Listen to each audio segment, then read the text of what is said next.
أعوذ بالله من الشيطان الرجيم. بسم الله الرحمن الرحيم. يا أيها المزمل قم الليل إلا قليلا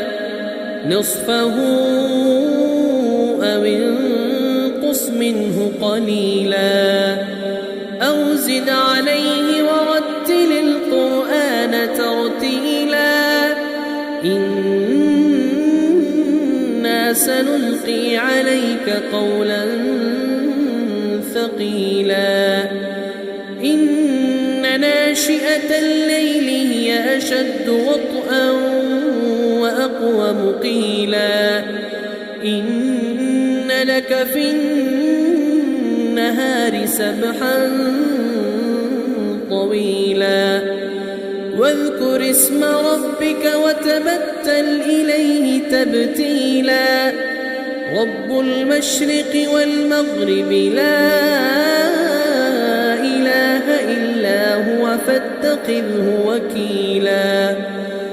واصبر على ما يقولون واهجرهم هجرا جميلا وذرني والمكذبين أولي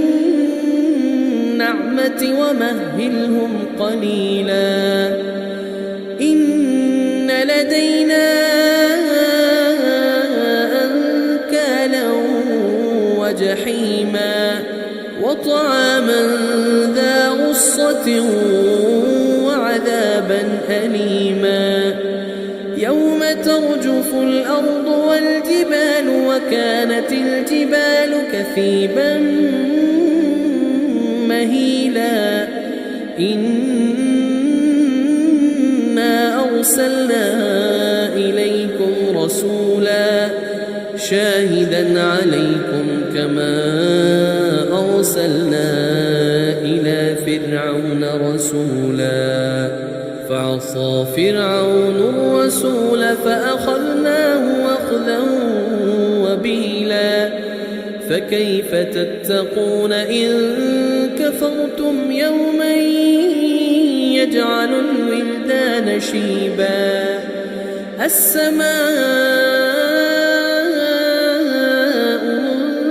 منفطر به كان وعده مفعولا إن هذه تذكرة فمن شاء اتخذ إلى ربه سبيلا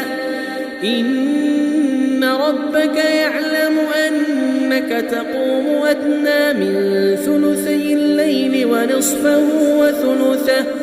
ونصفه وثلثه وطائفة من الذين معك والله يقدر الليل والنهار علم